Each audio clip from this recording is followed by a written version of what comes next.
to this new video. As you can hear, today I will be using my soft spoken voice as I talk about some of my all-time favorite books.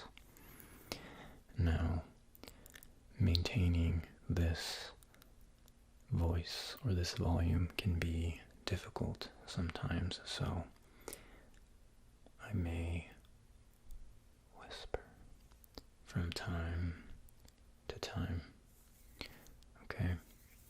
But without further ado, let's begin. Let's begin. Let's begin.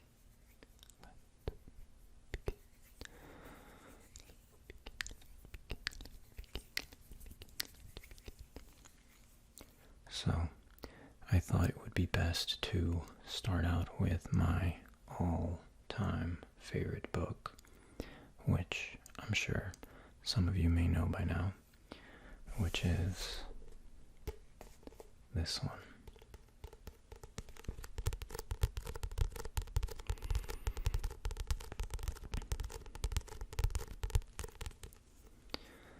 This book is The Picture of Dorian Gray by Oscar Wilde. Now, as you can see, this book looks very well loved. It is a used copy.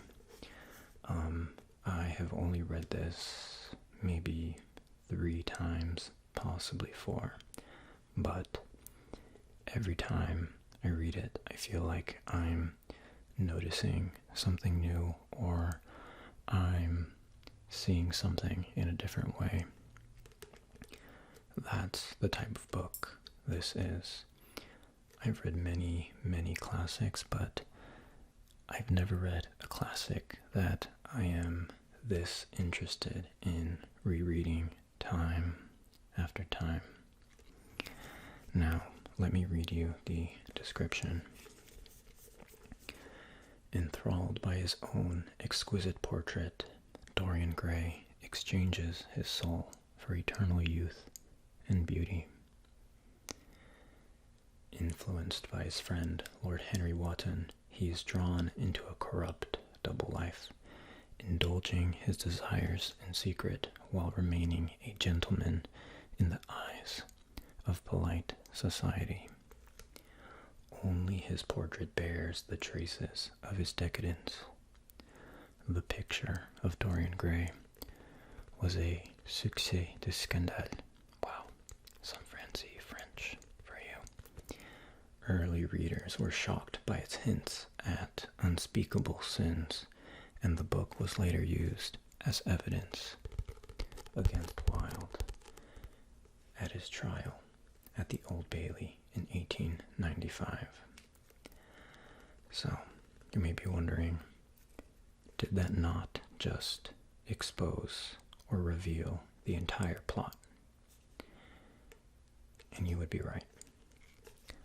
This description pretty much spoils the plot, but I will say, for me at least, although the plot is very interesting, the concept is very interesting, for me, what really, really resonates with me is the writing style and the development of the characters. These characters have some very, very extreme beliefs and values, some of which you may agree with, some of which you may completely disagree with. And I think that's what's so interesting. You know, you not only get to enjoy a very, very beautifully written piece of literature, but there are also a lot of philosophical and psychological bits and pieces in here for you to reflect on. and investigate not only through your own eyes, but also through the eyes of the characters. I can't say that any of these characters are likable, but each of them are very, very interesting characters who reflect some very interesting beliefs and values.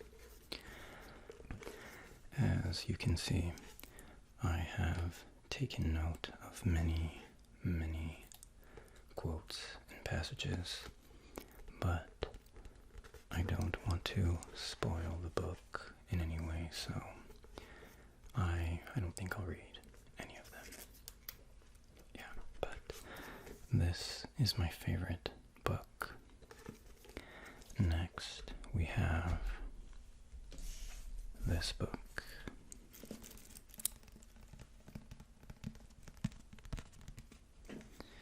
It is A Little Life by, hopefully I get this right, Hanya Yanagihara. This is a very, very close second favorite book.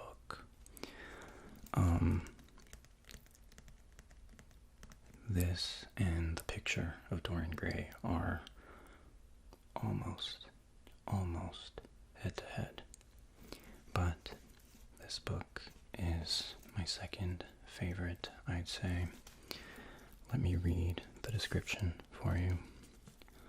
A little life follows 4 college classmates, broke, adrift, and buoyed only by their friendship and ambition, as they move to New York in search of fame and fortune. While their relationships, which are tinged by addiction, success, and pride, deepen over the decades, the men are held together by their devotion to the brilliant, enigmatic Jude, a man scarred by an unspeakable childhood trauma, a hymn to brotherly bonds and a masterful depiction of love in the 21st century.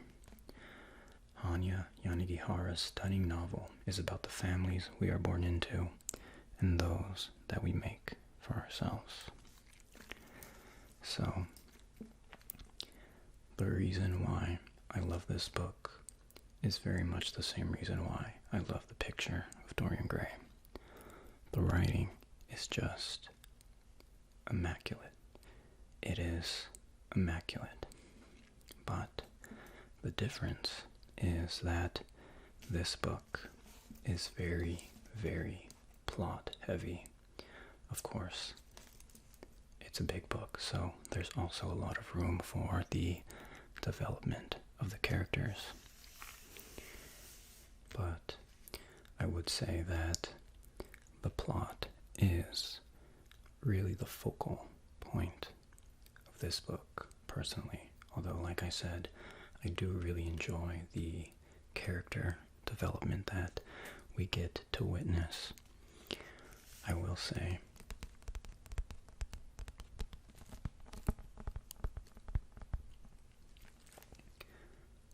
as the description suggests, there are aspects of trauma in this book that are very uncomfortable to read, and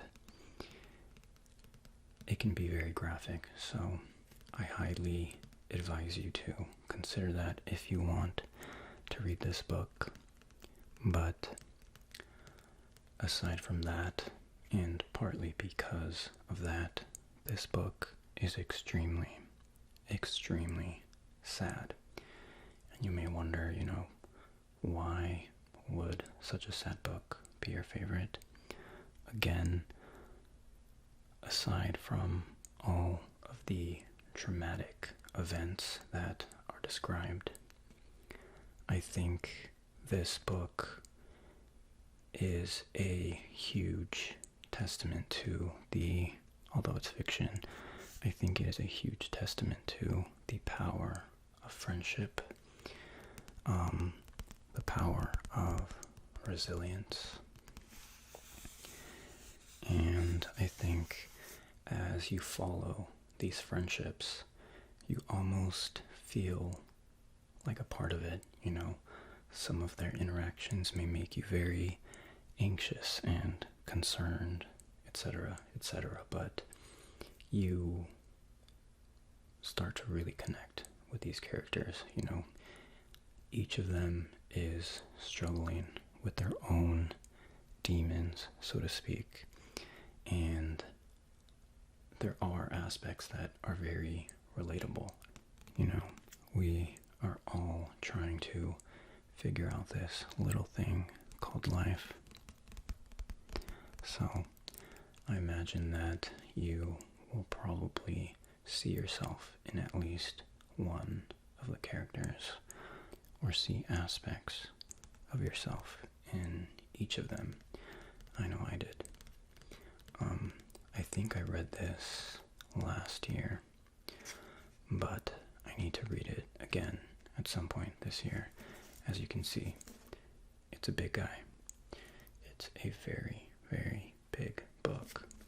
I don't think it took me that long to read it because I was very interested, but I need to prepare myself if I'm going to read this again. But yes, very, very sad. Probably one of the only books that has made me cry.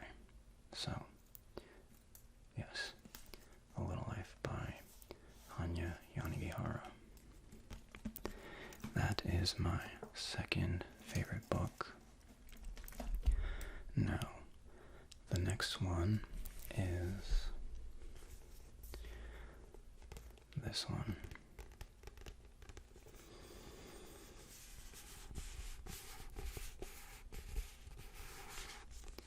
This is A Return to Love by Marianne Williamson.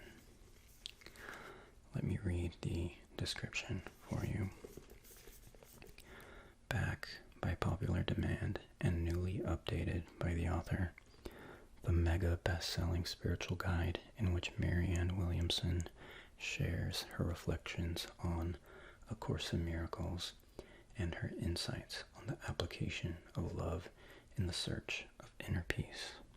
Williamson reveals how we each can become a miracle worker by accepting God and by the expression of love in our daily lives, whether our psychic pain is in the area of relationships, career, or health. She shows us how love is a potent force, the key to inner peace, and how by practicing love we can make our own lives more fulfilling while creating a more peaceful and loving world for our children. So,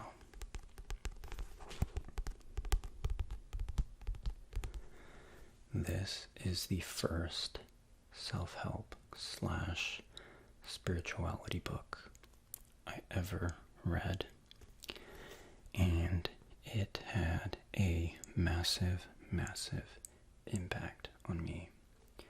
I think I really, really needed this book during the time that I read it. Now, you may have noticed that there is a reference to God.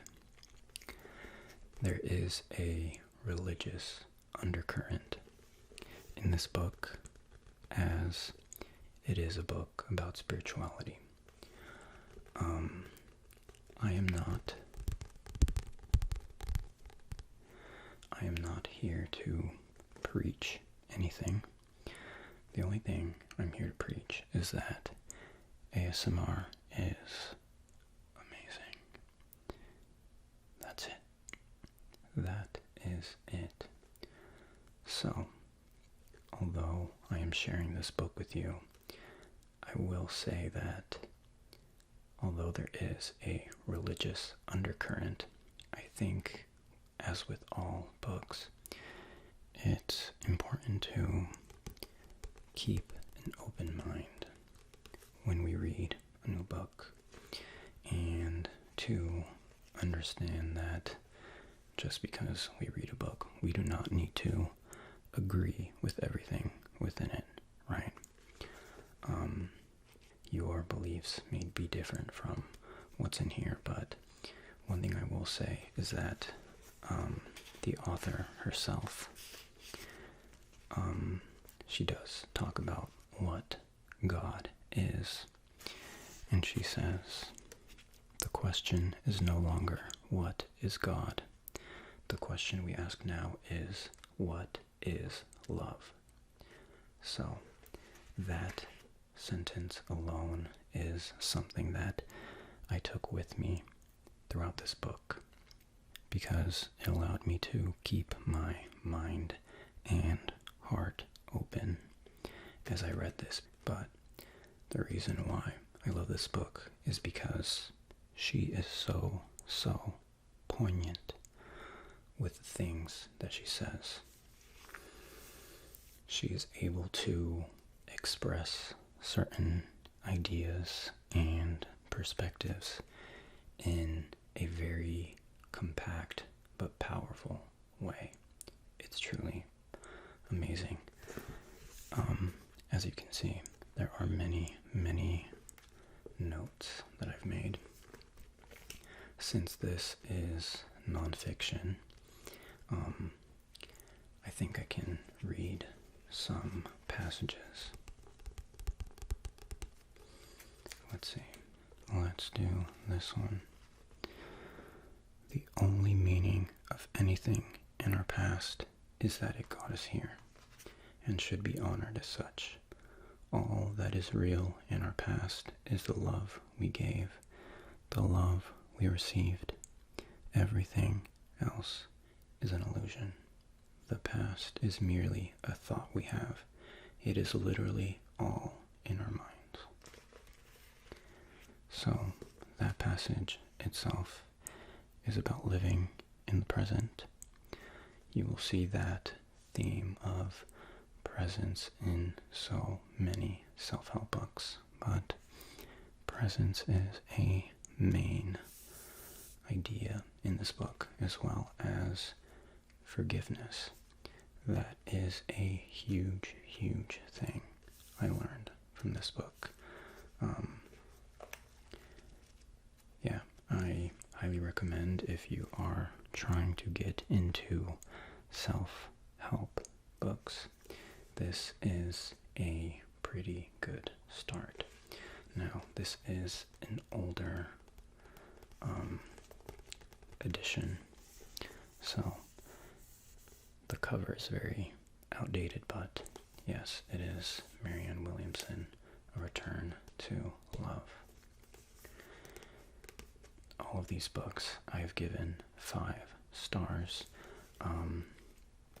Of course, all books have their pros and cons, as I've discussed a bit in this video, but overall, these books have had a tremendous impact on me, and if you consider reading them, I hope they have an impact on you too. Although, before I go, I do have some honorable mentions. The first one being this one, Attached, by Amir Levine and Rachel Heller. Now, this book, again, like most books, has been criticized.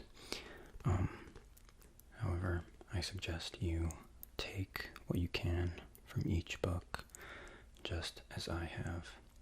This book has really helped me understand people in my life.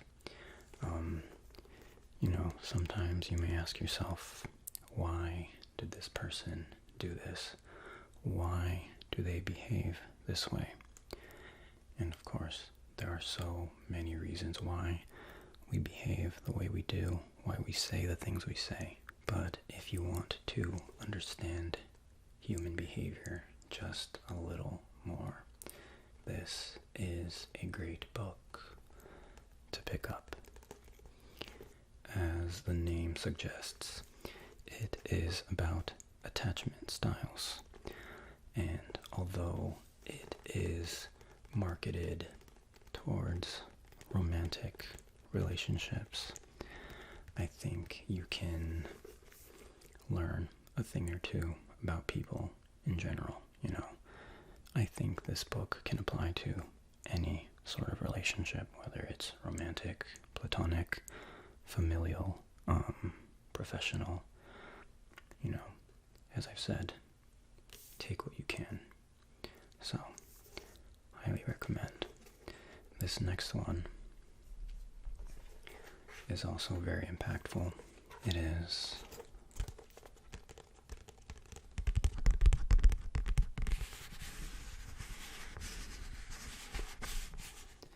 The Artist's Way by Julia Cameron. This book had a very important role in my creation of this channel, honestly.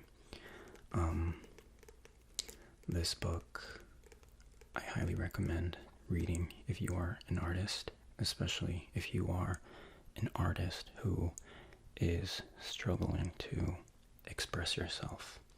Maybe you have anxiety about how talented you are, or about how your art will be perceived, so on and so forth. I highly, highly recommend this.